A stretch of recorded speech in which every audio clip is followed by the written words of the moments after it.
Well, good afternoon. It's great to be here in St. Petersburg again. We got a number of folks that have joined us. I have Senator Galvano and Representative DeSigli from here in Pinellas County. Thanks, Nick, and thanks, Bill, for what you've done. I got John Vasquez, Suncoast Police Benevolent Association. Then we got a lot of folks associated with the hotel and lodging and restaurant industry.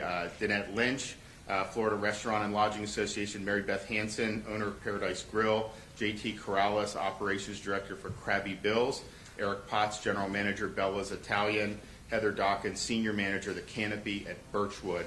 So thank you all for coming. I have an announcement today, but before I do that, I just want to make some comments. We had a big unveiling of some proposed legislation on Monday in terms of maintaining law and order, public safety, and supporting the men and women who wear the uniform. And part of the reason we did that is some of the activity we see throughout the country. What we saw here in St. Petersburg the other night with mobs harassing innocent people who were just enjoying a meal at a restaurant is simply unacceptable. If you go out here in the state of Florida and you're sitting in a restaurant, you should be able to do that in peace without having some lunatic come up and yell in your face.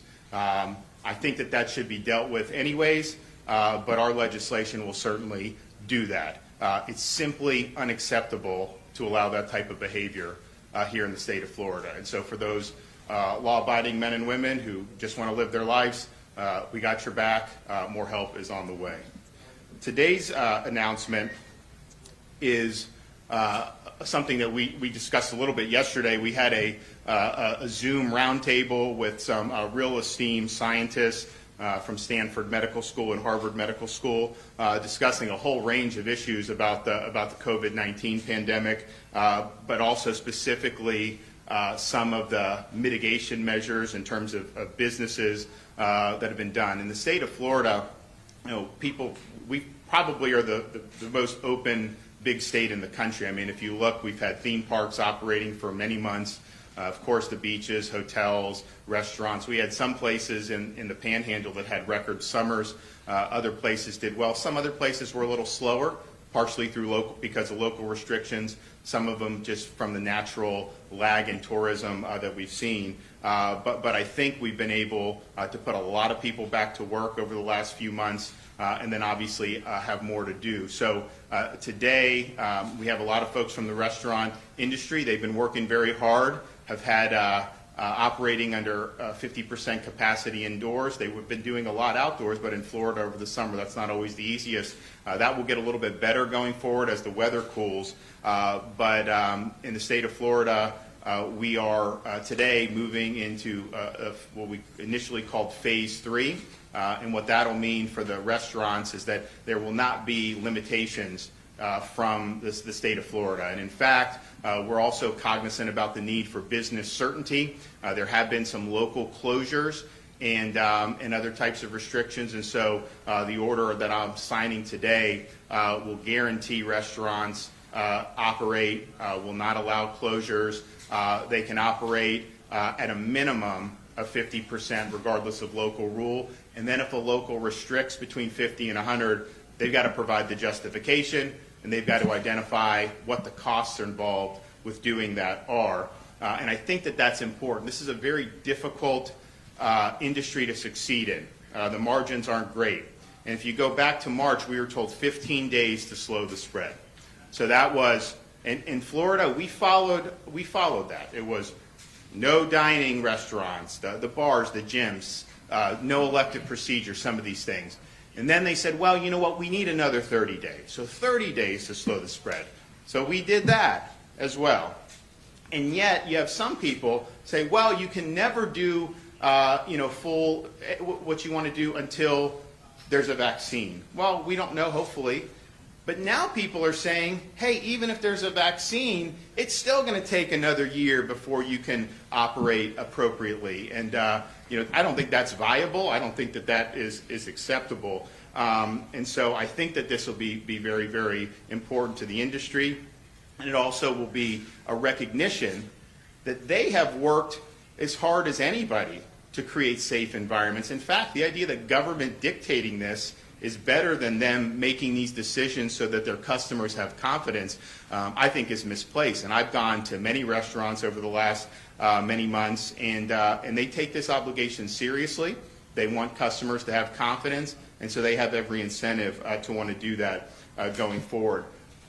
We're also saying in the state of Florida, everybody has an opportunity and the right to work. Every business has the right to operate.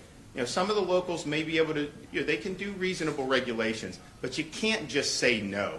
You can't say no after 6 months and just have people twisting in the wind. And so I think that that's another important principle.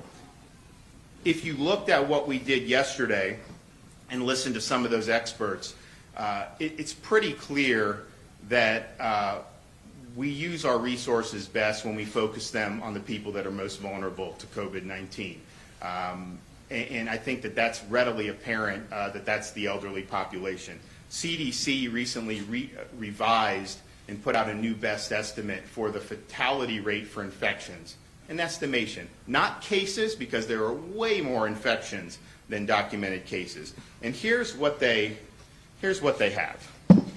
So if you look under 20, the survival rate, if you're infected with COVID-19, according to CDC, is 99.997%.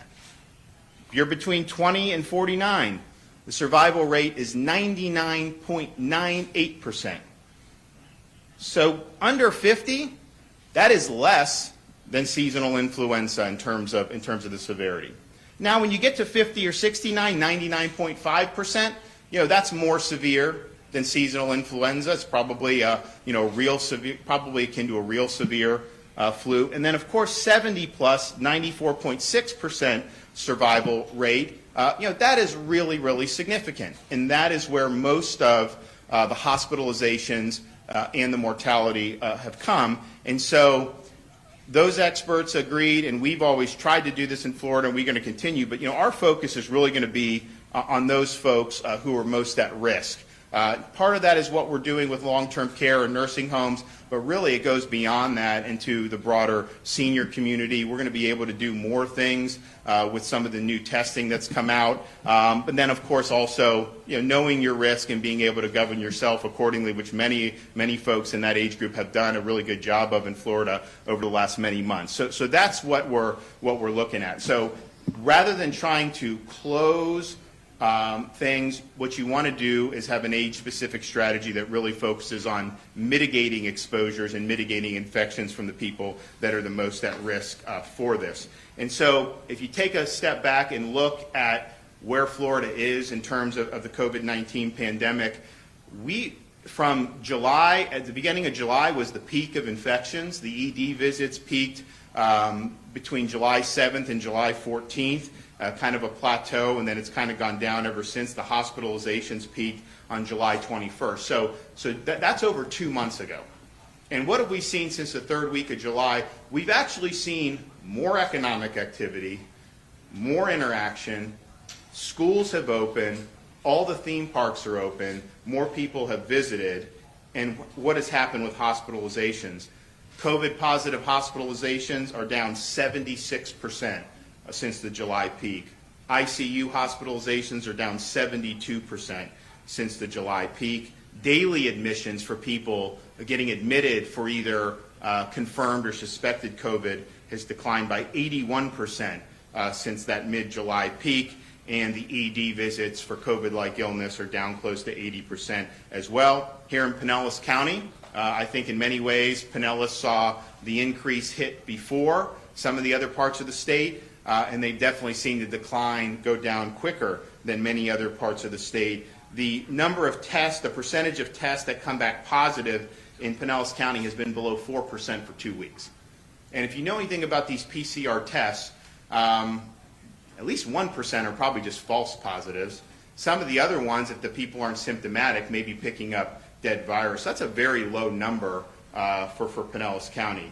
Hospitalizations in Pinellas County have decreased by 79% since the July peak, and daily admissions to the hospital in Pinellas have declined by 82% since the peak. Individuals showing up for the ER to the ED with COVID-like symptoms has decreased by more than 80% since the first week of July. And so I think what we've seen is we've been able to put more people back to work. All these indicators have gone down since July. You know, the end of June and July, were tough not only for Florida but through across the Sun Belt. But you've seen steady progress going in this direction. And so we need everyone to be able to go to work.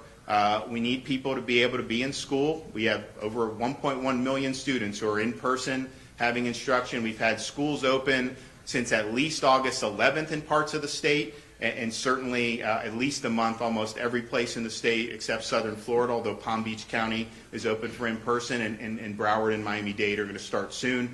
So that's very important. Our universities have people that are in person, the students. That's important to do. We have college sports. We have high school sports. Of course, the NFL with fans in most parts of the state, which I think is great.